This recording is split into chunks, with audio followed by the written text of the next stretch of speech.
Today we're installing some recessed lighting trim rings. These have a glass insert on them for recessed lighting fixtures. There's a good picture of one there.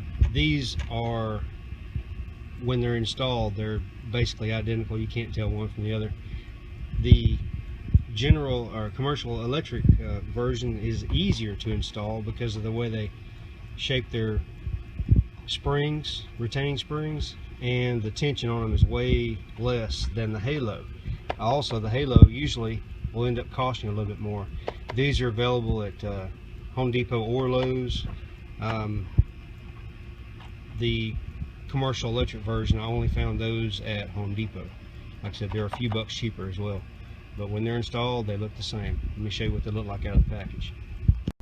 Okay, here's your trim ring on the outside. You got a plastic white trim ring with a glass lens. On the back side you've got your sealing gasket and the two retaining springs. I'll show you how to install those here in a second. And because we are installing something like this, you can't use a normal floodlight because the floodlight actually closes up this area where this needs to be.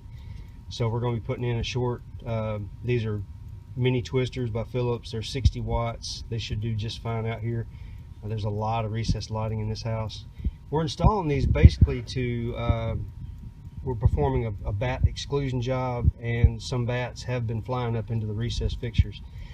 Not only are these going to keep the bats out, but there are pounds of mud dauber or dirt dauber nest up inside the light fixture. You'll see that here in a second as well, and I've got some pictures I'll flash on there so you'd see what benefit there is to installing these fixtures. Now these are actually made for use inside a shower.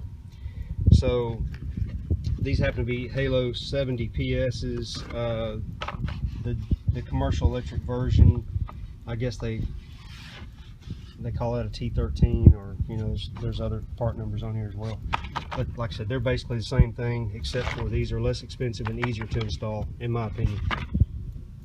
But, let's go take one of these bulbs out, see what's in there. We're going to clean the fixture out and install a new bulb. Now on this particular fixture, I think the can is probably installed too low. And that's the reason this bulb hangs down so low.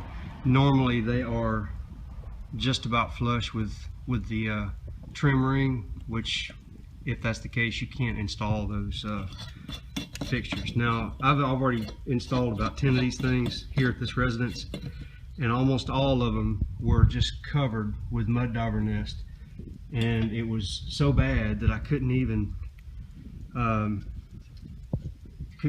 spin the bulb out like that. And this is what I'm talking about, these dirt dauber, mud dauber nest.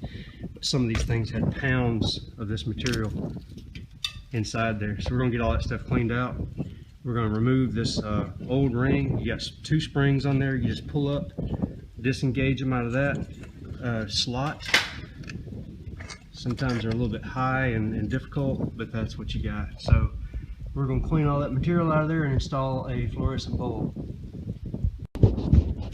Alright, now that we got our bulb installed, there's a couple of different fixtures even on this house here, but this one, even though it's a simpler design where they just stamped this tab out and pulled it, there's other versions where there's a completely different tab system and it's riveted in. But irregardless, this is what you're after when you're looking to install these wire retaining springs. They're actually going to go between these two tabs, and on the other side there's two other tabs right there. Okay, I'm going to try to do this one-handed holding the phone. I don't know if it's going to work because this particular version of this trim ring has got some stiff springs on it, but I'll give it a shot. Okay, so what you want to do is grab these springs and squeeze them together. You want to hook the springs in just like that. You're going to do the same thing for the other side. Let me get those hooked up. Okay, now This is the way they're installed. On each side, you got those springs held in to that little standout, the little notches, if you will, and you just push up. That's it. You're done.